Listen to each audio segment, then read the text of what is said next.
నమస్తే, welcome to Telugu రాజ్యం. ఈరోజు మనతో పాటు ఉన్నారు ప్రముఖ సామాజిక ఉద్యమకారులు చలసాని శ్రీనివాస్ గారు. వారితో మాట్లాడేద్దాం. సార్ నమస్తే. నమస్కారం అండి అన్నాథ్ గారు. నమస్కారం అందరికీ. తమిళనాడు ఎన్నికల ఫలితాలకు సంబంధించి దేశవ్యాప్తంగా ఒక ఉత్కంఠ అయితే నెలకొంది. అందుకు ప్రధాన కారణం విజయ్ అయితే ఈసారి ఎన్నికల బరిలో నుంచున్నారు. ఆయన గత 2 ఏళ్లుగా తమిళనాడులో ప్రచారం చేస్తున్నారు, ప్రజల్లోకి వెళ్తున్నారు. అయితే ఆయన గణనీయంగా సీట్లు పెరగబోతున్నాయనే ఒక సమాచారం అయితే ప్రధానంగా ఎగ్జిట్ పోల్స్ నుంచి అయితే వస్తుంది. దేశవ్యాప్తంగా ప్రజలతో పాటు ఆంధ్రప్రదేశ్ ప్రజలు కూడా ఆసక్తిగా తమిళనాడు ఎన్నికల ఫలితాల గురించి అయితే ఎదురు చూస్తున్నారు. ఎలా ఉండబోతుంది విజయ్ రాజకీయ ప్రస్థానం, ఎలా ఉండబోతుంది ఇకపైన? పవన్ కళ్యాణ్ గారికి, చిరంజీవి గారికి మధ్యలో ఉంటారని చెప్పి కొంతమంది వ్యాఖ్యలు చేస్తూ ఉన్నారు. Vijay is not like that. Vijay is a fighter. No second thought in that. ఆయన ఇప్పుడు కాదు, కేంద్రంలో ఉత్తర భారతీయ సనాతన మనువాద పార్టీ భయంకరంగా వేధించింది. ఆయన ఇంతకుముందు చూశారు కదా, చాలాసార్లు వేధించారు. తన అభిప్రాయాలు విస్పష్టంగా వ్యక్తం చేయడంలో విజయ్ ఒక అభ్యుదయ భావజాలానికి సంబంధించిన వ్యక్తి. ఈ దేశ మూలవాసులైన ద్రావిడులకు, మనందరికి ద్రావిడులకు సంబంధించిన మన రక్త సంబంధం ఉన్న మనిషి. అతనికి ఒక సీట్ వచ్చినా సరే ఆయన విజయకాంత్ లాగా కూడా ఉంటుంది, ఖచ్చితంగా నిలబడి పోరాడతాడని చెప్పిన అభిప్రాయం.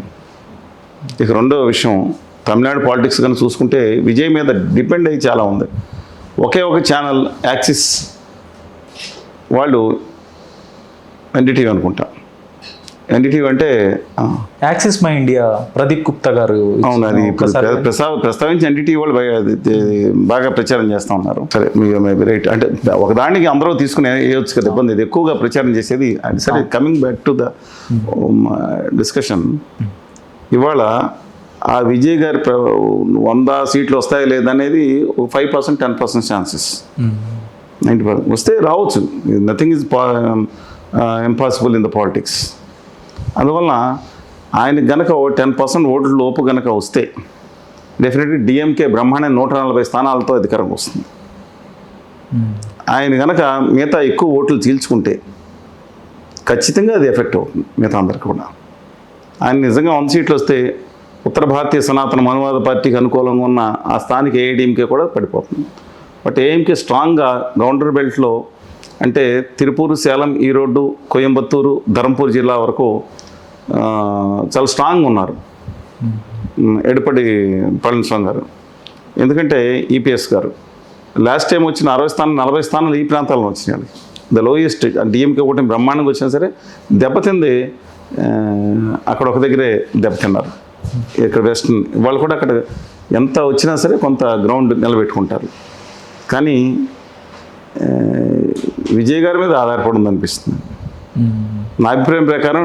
మన తెలుగు బిడ్డ దక్షిణామూర్తి గారు అలియాస్ కరుణానిధి గారు, అంటే కరుణానిధి గారు అసలు పేరు దక్షిణామూర్తి, అది ఒక మతాన్ని సూచిస్తుందని చెప్పి ఆయన మార్చుకుని కరుణానిధి అని పేరు పెట్టుకున్నారు. మన అచ్చ తెలుగు బిడ్డ, నాయి బ్రాహ్మణ కుటుంబానికి సంబంధించిన మంగళవాద్యకారులు కుటుంబానికి సంబంధించిన మన తెలుగు బిడ్డ స్టాలిన్ అనే ఆయన ఖచ్చితంగా అక్కడ రావాలని కోరుకుంటున్నాను. నా వ్యక్తిగత అభిప్రాయం. మీరు అడిగింది నా వ్యక్తిగత అభిప్రాయం. అది ఎవరు వస్తారనేది ప్రజల తీర్పు. బట్ ఆయనకి ఎక్కువ అవకాశాలు ఉన్నాయనుకుంటున్నా. నెక్స్ట్ 100కి 8 అవకాశాలు, 7 అవకాశాలు వాళ్ళకు ఉంటే 70% వచ్చు. 1-2 అన్నా డిఎంకేకి 1% ఒక అవకాశం విజయ్ గారికి ఉంటే ఉండొచ్చు. ఓకే. జయలలిత ఆవిడ మరణించిన తర్వాత, ఆవిడ మరణం తర్వాత ఒక తమిళనాడులో ఒక పొలిటికల్ వ్యాక్యూమ్ క్రియేట్ అయింది. ఇప్పుడు ఆ పొలిటికల్ వ్యాక్యూమే ఇప్పుడు విజయ్ ఒక ప్రధాన పార్టీగా ఎదిగేందుకు సహకారం అందించింది అనుకోవచ్చా? డెఫినెట్గా అండి. ద్రావిడ వాదం, దేశ మూలవాసుల వాదం ఏదైతుందో అన్నాడీఎంకే కొంచెం పాలిష్డ్గా ఉండొచ్చు. అన్నాదురై పేరు పెట్టుకున్నారు వాళ్ళు. అన్నాడీఎంకే అంటే అన్నాదురై లేదు, అందరూ అన్నాదురై పేరు పెట్టుకున్నారు. ఎంజీఆర్ గారి యొక్క నేతృత్వం, మరుదూరు గోపాల రామచంద్ర మేనన్ ఆయన పేరు. చాలామంది విచిత్రంగా తమిళనాడు పాలించింది ఎవరంటే మేనన్ గారు. ద ఫైట్ బిట్వీన్ మేనన్ గారు అండ్ కరుణానిధి గారు, అంటే తమిళ అండ్ లేకుండా మలయాళీ అండ్ తెలుగు వాళ్ళ ఫైట్ కింద ఉంది ఇది. ఆయన మలయాళీ ప్రాంతంలో పుట్టారు, శ్రీలంకలో పుట్టి పెరగడం జరిగిన తర్వాత తమిళనాడులో హీరో కింద వచ్చారు. ఇంకొక ఆయన మరాఠా ఆయన బయలుదేరాడు, మిస్టర్ గైక్వాడ్, శివాజీ గైక్వాడ్ అని. శివాజీరావు గైక్వాడ్ అంటే రజనీకాంత్ గారు. అంత ధైర్యం సరిపోలేదు ఆయనకి. That's entire different issue. అందువల్ల జయలలిత గారి తర్వాత డెఫినెట్గా వ్యాక్యూమ్ వచ్చింది. వీళ్ళందరూ తన హక్కులను తీసుకెళ్ళి ఉత్తర భారత పార్టీకి తనఖా పెట్టారు కదా. పన్నీర్ బటర్ మసాలా, పాలక్ పన్నీర్, అంటే పన్నీర్ సెల్వం గారు, పళనిస్వామి గారు, అదే వీళ్ళిద్దరిని తోలుబొమ్మల్ని ఆడించి తెలుగు జాతిని ఇప్పుడు ఎలాగ ఆడిస్తున్నారో ఆడిస్తారు. ప్రత్యక్షంగా కూర్చోబెట్టి ఇద్దరినే, పరోక్షంగా ఒక ఆయన ఆడిస్తున్నారు చూసారా. అలాంటి దారుణమైన స్థితికి తమిళనాడు ఒక ఆత్మగౌరవం దాన్ని తీసుకెళ్ళి ఇద్దరిని కేసులు పెట్టి బెదిరించి సర్వ ఇబ్బందులు పెట్టి చేశారు. చాలా బాధగా ఉంది ఇవాళ. అందుకని విజయ్ గారు ఇన్విటబుల్గా రావాల్సిన అవసరం ఉంది, గ్యాప్ని ఫిలప్ చేయాల్సిన అవసరం ఉందని కూడా భావిస్తున్నాను. ఇప్పుడు తమిళనాడులో హంగ్ అసెంబ్లీ కనుక ఏర్పడితే విజయ్కి ఒక 30-40 సీట్లు వచ్చే పరిస్థితి ఉంటే, అండ్ అన్నాడీఎంకి ఒక 90 సీట్లు వచ్చి ఉంటే విజయ్ గారే ముఖ్యమంత్రి అవుతాడు. ఓకే, దానికి బీజేపీ సహకారం ఏమన్నా అందించి ఆ రోజుకి సహకారం అందించి వెంటనే చాప వేసి లాగేస్తుంది, ఎన్నిపోటు కత్తి పొడిచేస్తుంది. నో సెకండ్ థాట్ అండి. శివసేనకి ఎలా చేశారు దుర్మార్గంగా. అపరాధాలకు సంబంధించిన అనుప్రియ పటేల్ గారు, కృష్ణా పటేల్ గారు, వాళ్ళ తల్లి గారు కూతురు మధ్య ఇబ్బందులు పెట్టి చీల్చేశారు ఆ పార్టీని. తల్లిని దూరం పెట్టారు, కూతురుని తీసుకొచ్చి మంత్రి పదవి ఇచ్చారు. అలాగే మనం చూస్తూ ఉన్నాం కదండి. బిజు పట్నాయక్ గారు వాళ్ళ కొడుకు నవీన్ పట్నాయక్ గారు ఎలా మోసం చేశారు లాస్ట్ మినిట్లో ఇదని చెప్పి. ఇవాళ ఒక పార్టీని కాదండి, ఎన్సీపీని ఎలా చీల్చేశారు. ఒక్కొక్కరినే నితీష్ కుమార్ గారిని ఇప్పుడు ఇట్టాగా ఆడిస్తా ఏమీ లేకుండా బెదిరిపోయి చూసుకున్న దౌర్భాగ్య పరిస్థితికి ఎవరు తీసుకొచ్చారు. అకాలీదాలను ఎలా చేసి పక్కన నెట్టేశారు. ఒకటండి, వాళ్ళ చరిత్ర అంతా నిలువెల్ల గాయాలు. వాళ్ళతో కూర్చున్న వాళ్ళు. ఇప్పుడు బ్రహ్మానికి చంద్రబాబు నాయుడు గారికి ఏం సంబంధం, ఈయన అనుకుంటారు ఎక్స్పర్ట్ అని లేదండి. వాళ్ళు అసలు మిమ్మల్ని మామూలుగా ఉంచే సమస్య లేదు. ఫుట్బాల్ ఆడుకునే పరిస్థితి తీసుకొస్తాయి. ఇంతకుముందు తీసుకొచ్చారు ఆల్రెడీ. మీరు చూశారు కదా, అక్కడ కేంద్ర ప్రభుత్వ అధికారులను వాడుకుని ట్రై చేసి 2019లో తన సెక్రటరియట్లో కూర్చుని ఒక రాష్ట్ర ముఖ్యమంత్రి సెక్రటరియట్ లోపల కూర్చుని, బయట కాదు, రోడ్డు మీద కాదు, లోపల కూర్చుని దాన్ని నేల మీద కూర్చుని ధర్నా చేసిన సంఘటన దేశంలో ఉందంటే అప్పుడే తీసుకొచ్చారు. అందుకని ఎవరిని మనం వాళ్ళని వదలరు. నా డెఫినెట్గా తిరిగి ఆ తమిళలో విజయ్ గారు కూడా నిలబడాలి. Let us wait and see. But ఏది జరిగినా ఒకటి మాత్రం నాకు తెలిసిన సమాచారం ఒకటి, how far it is true I don't know. Chandrababu Naidu garu వెళ్ళొచ్చారు కోయంబత్తూరు, తెలుగు వాళ్ళ దగ్గర. కోయంబత్తూరు ఈస్ స్ట్రాంగ్ కొంగునాడు అంటారు దాన్ని, స్ట్రాంగ్ బేషన్ ఫర్ పళనిస్వామి గారు. ఓకే, కోయంబత్తూరులో మెజార్టీ పాపులేషన్ గౌండర్స్. ఆయన గౌండర్. Next population Telugu Naidus. నాయుడు అంటే డిఫరెంట్ కమ్యూనిటీస్, బల్జి నాయుడు, కమ్మవారి Naidu and Gavara Naidus very powerful. మిగతా కమ్యూనిటీస్ కూడా ఉంటారు. ఈ రెండు ఏకమైతే స్ట్రాంగ్గా ఉంటుంది. అందుకని ఆయన అక్కడ హోసూరు వెళ్ళటం జరిగింది. కృష్ణగిరి జిల్లా, ఎక్స్ ధర్మపురి డిస్ట్రిక్ట్, చెన్నై. ఇంతవరకు డిస్పైట్ ఆల్ దీస్ థింగ్స్ ఆయన గుడ్ విల్ ఆయన అక్కడ వాడుకుని ఉంటారు. కానీ నాకు అర్థం కాదు, వెళ్ళి ఆయన ఒక తెలుగు బిడ్డను ఓడించమని ఎందుకు చెప్తారు? ఉత్తర భారత సనాతనవాద పార్టీకి ఎందుకు పని చేస్తున్నారు ఇక్కడనక్కడను? ఒక తెలుగు బిడ్డ కరుణానిధి గారు అబ్బాయి మిమ్మల్ని ఒక్క మాట అనలేదు. 97-98 అనుకుంటే ఆయన నాకు అభిమాన రాజకీయ నాయకుడు చంద్రబాబును కూడా ఇచ్చిన స్టేట్మెంట్ ఉంది, కావాలంటే పాత వెరిఫై చేయండి. అంటే ఎవరికి ఎటు కావాలంటే అటు వేసేస్తారా? కానీ అదే సమయంలో నాకు తెలిసిన సమాచారం ప్రకారం పెద్దిరెడ్డి రామచంద్రరెడ్డి గారు స్టాలిన్ గారితో మీట్ అయ్యారని అక్కడ ఉన్న స్థానికంగా ఉన్న వారి అభిమానులందరూ కూడా కేఎన్ నెహ్రూ రెడ్డి గారు ఉన్నారు, ఆయన సన్నిహితులుగా ఉంటారు. Very powerful minister in DMK government. KKSSR Ramachandran గారు అప్పటి నుంచి సంబంధాలు ఉన్నాయి రాజశేఖర రెడ్డి గారి కుటుంబానికి. అందువల్ల మేము ఇస్తాం. తర్వాత చిత్తూరు ఆ పరిసర ప్రాంతాల్లో, తిరుపతిలో మా యొక్క సహకారం మీకు ఇస్తాం అన్నట్టు. How far it is true I don't no.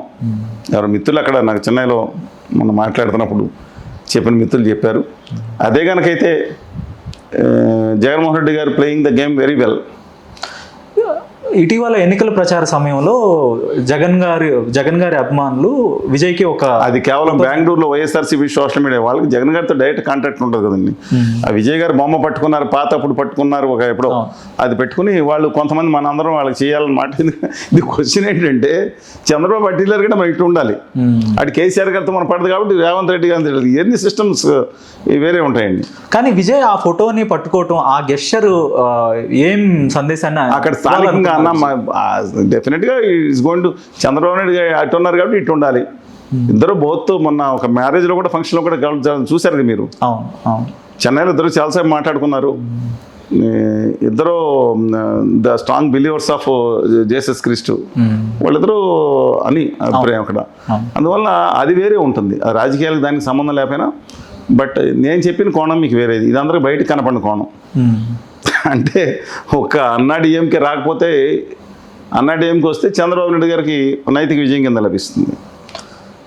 ఇక ఉత్తరారి సనాతనవాది గారు కూడా ఫుల్గా అటే ఉన్నారు. ఉత్తరారి సనాతన మనువాదిగా మారిన ఆనాటి అభ్యుదయవాది, ఆయన పేరు ఎందుకులేండి, ఆయన ఇప్పుడు బాగాలేదు, ముక్క ఆపరేషన్ చేయించుకున్నారు గవర్నీయులు. ఆయన అయితే మొన్న ఇంతకుముందే తమిళాన్ని ఇప్పుడు ఏ మొహం పెట్టుకుని వెళ్తారు, తమిళం గురించి తమిళ ప్రైడ్ మీద, తెలుగు ప్రైడ్ మీద హిందీని గొప్పగా నిలపాలని చెప్పిన వ్యక్తి, ఒకప్పుడు తెలుగు భాష రుద్దితే ఊరుకోమని చెప్పి ఒక ఆత్మగౌరవంతో తెలుగు బిడ్డలా మాట్లాడిన గొప్ప వ్యక్తి అయినా ఒకప్పుడు, ఇప్పుడు తెలుగును తమిళం మీద హిందీ దాష్టీకాన్ని అమలు చేయమని చెప్తారా వీళ్ళు? ఏ జాతీయ భాష కూడా తెలియదండి వీళ్ళకి. ఇక్కడ మరొక ఆసక్తికరమైన చర్చ కూడా ఒకటి జరుగుతుంది. ఇప్పుడు విజయ్ గనక చెప్పుకోదగ్గ స్థాయిలో సీట్లు తెచ్చుకుంటే 30 నుంచి 40 స్థానాలు, లేదంటే అధికారాన్ని చేజిక్కించుకునే పరిస్థితి ఉంటే, తర్వాత పవన్ కళ్యాణ్ మీద తన అభిమానుల నుంచి విపరీతమైన ప్రెషర్ బిల్డ్ అవ్వబోతుంది. ఆయన కూటమి నుంచి బయటకు వచ్చే పరిస్థితులను అయితే ఈ తమిళనాడు ఎన్నికలు కల్పించబోతున్నాయని ఒక చర్చ. ఏమీ ఉండదండి, ఏమి ఉండదు. ఆయన ఉత్తరారి సనాతన మనువాదిగా మారిపోయినప్పటి నుంచి వీళ్ళు పోవాలి అసలు లేదండి. ఆయన ఉత్తర భారతీయ, ఇప్పుడు వెంకటేశ్వర స్వామిని మనం ఏమన్నా అంటేనే బాధపడతాము, మనం అత్యంత మనం పూజిస్తాము, మన అందరికీ ఒక దైవంగా మనం తెలుగునాట మిగతా అందరూ ఏమన్నా సరే మనకు ఒక అనుబంధం చిన్నప్పటి నుంచి చూడగానే అది ఒక అద్భుతమైన అన్విచనీయమైన అదొక భావన, భక్తి భావన అన్నీ ఉంటాయి. అట్లాంటిది ఈయన వెళ్ళి ఉత్తరాది అయోధ్యకి వెళ్ళి ఫ్రమ్ హీర్ ఆన్వర్డ్స్, ఇప్పుడు మేము Venkateswara Swamy from here onwards will go back to, అంటే వాళ్ళ తాతగారు ఉన్న అయోధ్య నుంచి వచ్చారు, ఉత్తర భారతదేశం నుంచి ఆయన మాట్లాడిన వ్యక్తి ఎలా మారుతారు? అసలు సమస్య లేదు. ఆయన స్ట్రాంగ్, ఆయన ఆదా ఉత్తర భారతీయ జనతా పార్టీ దాంట్లో చాలా స్ట్రాంగ్గా మమేకమైపోయి ఉన్నట్టున్నారు. బీజేపీతోనే బీజేపీ ఒకప్పుడు వాజ్పేయి గారు, విజయరాజ్ సింధే గారు, జానా కృష్ణమూర్తి గారు, సికిందర్ భక్త్ గారు, వంగర లక్ష్మణ్ గారు, ఎల్కే అద్వానీ గారు, అలాంటి గొప్ప వాళ్ళందరూ ఉంది బీజేపీ. ఇప్పుడు ఆదాని ఉత్తర భారతీయ జనతా పార్టీ అని పేరండి. ఇప్పుడు పాపం ఎడదే ఉంది, వాళ్ళు ఎలా చెప్తే వాళ్ళు నడిచే పార్టీ. చెప్పండి అన్నారు. ఉత్తర భారతీయ జనతా పార్టీతో ఆయన మాత్రం పొత్తుని గౌరవనీయులు, ఆయన మాత్రం పొత్తుని వెనక్కి తీసుకురా, ముఖ్యమంత్రి అయ్యేంత వరకు ఆ పార్టీ పొత్తు నుంచి బయటికి రారండి. ఓకే, ఆ విజయ్ వాళ్ళందరూ ఎందుకు లెక్క చేస్తారు కళ్యాణ్ బాబు గారు? ఏ విధంగా సంబంధం? ఓకే, మీరు ఇందాక ఒక మాట అన్నారు, విజయ్ కూడా సగం తెలుగు బిడ్డే, లెక్కేసుకోండి. కె చంద్రశేఖర్ గారు మూలాలు తీసుకోండి, ఏం ఇబ్బంది లేదు. మాది ఎవరన్నా ద్రవిడ బిడ్డ ఎవరొచ్చినా స్టాలిన్ గారు రావాలని ఉంది, లేదంటే విజయ్ గారు రానివ్వండి. ఉత్తర భారత సనాతన మనువాద పార్టీలు రాకుండా ఉంటే చాలు. హంగ్ వచ్చిన పరిస్థితుల్లో తమిళనాడులో విజయ్కి మద్దతు తెలిపి అన్నా డిఎంకే బీజేపీలు విజయ్ని ముఖ్యమంత్రి పీఠంలో కూర్చోబెట్టొచ్చు అనే ఒక అభిప్రాయాన్ని మీరు? డెఫినెట్గా ఉంటుంది, ఎక్కువ కాలం కొనసాగదండి అది. సో బీజేపీ గత చరిత్ర తీసుకుంటే తమతో ప్రయాణమైన పార్టీలన్నింటినీ కూడా ఒక వెన్నుపోటు పొడిచిన చరిత్ర. వెన్నుపోటు అనేది చిన్నది, అది వేరే వెన్నుపోటు అనేది చిన్నదే, మీకు అసలు మామూలు పోటులు కాదు. ఇది వెన్నుపోటు, ముందు పోటు, వెనకపోటు, పక్కపోటు అన్ని పొడి చేస్తారు. మరి విజయ్కి ఇవన్నీ తెలియదా? ఒకసారి ముఖ్యమంత్రి అయితే ప్రజలకు తనేంటో తెలుస్తుంది. అవునండి, ఏం ఇబ్బంది లేదు, ప్రజలకు తనేంటో తెలుస్తుంది. ఇవాళ నేను చెప్తున్నాను, మా మిత్రుడు రవీంద్రనాథ్ గారు ఉన్నారు, 7 మంది వర్కర్స్ ఉంటారు ఇంట్లో పనిచేసేవాళ్ళు. మొత్తం ఇంట్లో 10 మంది మహిళలు ఉంటే మొత్తం 8 మంది తీసుకెళ్ళి విజయ్ కేసు వచ్చారు చెన్నైలో.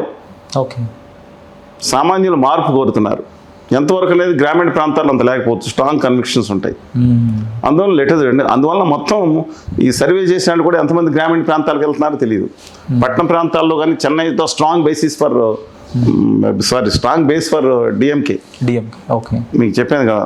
దక్షిణ తమిళనాడులో నేను మాట్లాడితే కొంతమంది కన్యాకుమారి లో హిందువులు తక్కువ మంది ఉంటారు క్రిస్టియన్స్ కంటే అని పేరుంది.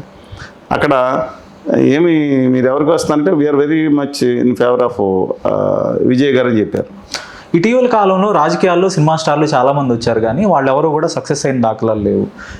మన తెలుగు రాష్ట్రంలో చూసుకుంటే 2009లో చిరంజీవి గారు పార్టీ పెట్టారు, 18 స్థానాలకు అధికారాన్ని చేజిక్కించుకుంటారనే స్థాయి నుంచి 18 స్థానాలకే ఆయన పరిమితం అవ్వాల్సి వచ్చింది. చిరంజీవి గారికి చెప్తున్నాను, చిరంజీవి గారికి పోరాటం కంటే కూడా ఇప్పుడు ఆయన ఏం మాట్లాడారు, ఈ రాజశేఖర్ రెడ్డి ఈ చంద్రబాబు ఇద్దరు హామీసుకొని మాట్లాడకుండా రాజశేఖర్ బాగానే చేశాడు, చంద్రబాబు బాగానే చేశాడు, అంతకన్నా నేను బాగా చేస్తాను ప్రజలు అది ఆశించలా. ఆ ఠాగూర్ సినిమాలో ఒక పవర్నెస్ ఉండాలన్నారు ఆయన. ఒక్కోసారి ఆయన కోపం వస్తుంది వేరే సంగతి, కానీ ప్రజలు ఎవరి మనసు నొప్పించడానికి ఆయన ఇష్టపడరు. సాధారణంగా చాలా హంబుల్గా చిన్న మీరు వెళ్ళి మాట్లాడండి ఒకసారి, మాట్లాడి చెప్పండి నాకు. అంటే ఒక 5% 10% మన మరీ సాత్విక కోపం వచ్చినట్టు భయంకరంగా ఉంటారు కదా, కానీ ఎవరి మనసు నొప్పించడానికి బయట ఎంత హంబుల్గా మిమ్మల్ని రిసీవ్ చేసుకుంటా చూడండి ఆయన. ఆయనకి ఈ పర్వటెడ్నెస్ లేదు ఆయనకి. ఓకే, ఆయన కొంచెం హంబుల్గా చూసి మిగతా వాళ్ళని ఇబ్బంది లేకుండా చూసుకుంటే ఆయన చూస్తారు చాలా. అందుకే సక్సెస్ కాలేదు. కళ్యాణ్ బాబు గారు కూడా ఒకప్పుడు నిజాయితీగానే మాట్లాడారు. నిజం అనే పుస్తకం తీసుకొచ్చి రాజు గారు ఎవరో పుస్తకం తీసుకొచ్చి ఆయన నిజాయితీగా మాట్లాడిన వ్యక్తి ఆ రోజు కళ్యాణ్ బాబు గారు. నిజాయితీగా మాట్లాడిన వ్యక్తి ఆ రోజు ఉత్తరాది అహంకారం నశించాలి, దక్షిణాది ఆత్మగౌరవాన్ని తొక్కేస్తున్నారన్నమాట. అది నిజాయితీగా మాట్లాడింది కళ్యాణ్ బాబు గారు. ప్రత్యేక హోదాకి ఇంకొక ప్రత్యామ్నాయం లేదన్నారు చూసారా, అది ఆ రోజు ఒరిజినల్ కళ్యాణ్ బాబు గారు. ఆయన కూడా ఆ తర్వాత ఆమరణ దీక్ష చేస్తా అన్నారు. మళ్ళీ ఒరిజినల్ కళ్యాణ్ బాబు గారిని మనం చూసే అవకాశం ఏమైనా ఉంటుందా? అది ఉత్తరాది సనాతనవాదులు నుంచి మైకం నుంచి వదిలిపెడితే ఆయన అద్భుతంగా అలాంటి వాళ్ళు కావాలి. మీరు మీటింగ్ పెట్టించండి ఆంధ్రప్రదేశ్లో ఎక్కడన్నా 25,000 మంది 30,000 మంది ఒక రూపాయి ఇవ్వకుండా వచ్చే కెపాసిటీ ఈ రాజకీయ నాయకులు ఎవరి దగ్గర ఉందా? మేబీ సినిమా ఉంది కాబట్టి రావచ్చు, చూపించండి నాకు. జగన్ గారు, చంద్రబాబు నాయుడు గారు, లోకేష్ బాబు గారు వీళ్ళందరినీ పిలిచి మీటింగ్ పెట్టించండి. ₹1 వస్తారు జనం, 1,000, 2,000, 3,000 వస్తారు. ఎక్కడికైనా రూపాయి ఇవ్వకుండా స్థానికులు తరలించకుండా చెప్పకుండా రమ్మనండి. ఆ కళ్యాణ్ బాబు గారికి కెపాసిటీ ఉంది. అద్భుతమైన ఆ రోజుల్లో నిజాయితీ ఉండేది. ఒక ఆంధ్రప్రదేశ్ ప్రజల పట్ల నిబద్ధత ఉంది. సీజ్ ద షిప్ అని ఇది అయిపోదు. ఇవాళ వేరు with unfortunately I don't want to make any beyond this. I don't make any negative comments on him. Compromise నేను ఆ పదం కూడా ఎక్కువ తాకట్టు పెట్టేశారు అనేది మీరు మార్టిగేజ్ అంటారు. ఆంధ్రప్రదేశ్ హక్కుల్ని తాకట్టు పెట్టేసిన దాంట్లో ఆయన, రాష్ట్ర ముఖ్యమంత్రి వీళ్ళిద్దరు ఉన్నారు. ఇండైరెక్ట్గా తాకట్టు పెట్టిన వాళ్ళు జగన్మోహన్ రెడ్డి గారు కూడా ఉన్నారు.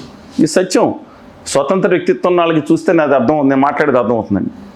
ఖచ్చితంగా చెప్తున్నా. Let the wait and see. But మన వాళ్ళందరూ మీకు చెప్పిన సత్యం. తమిళనాడు మీద చాలా ఆసక్తిగా ఉన్నారు, నెంబర్ ఆఫ్ ఫ్యూచర్ ఏం జరుగుతుంది అనేది. బట్ ఐ థింక్ జగన్ గారు ప్లేడ్ వెరీ వెల్.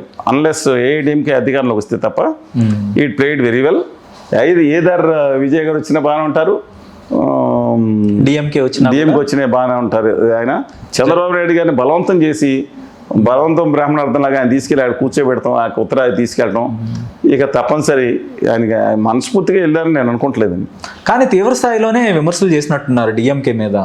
గతంలో కాంగ్రెస్ పార్టీకి వ్యతిరేకంగా పెట్టిన పార్టీ డిఎంకే, అది కాంగ్రెస్తో కలిసి వాళ్ళు సేల్ అవుతున్నారు అని ఆయన చెప్పారు. కాంగ్రెస్ పార్టీకి వ్యతిరేకంగా పెట్టిన పార్టీ అని కాదు, ద్రవిడుల యొక్క హక్కుల కోసం, ఆత్మగౌరవం కోసం పెట్టిన పార్టీ. ఏ రోజు ద్రవిడ హక్కుల కోసం కాంప్రమైజ్ కాని పార్టీ డిఎంకే పార్టీ.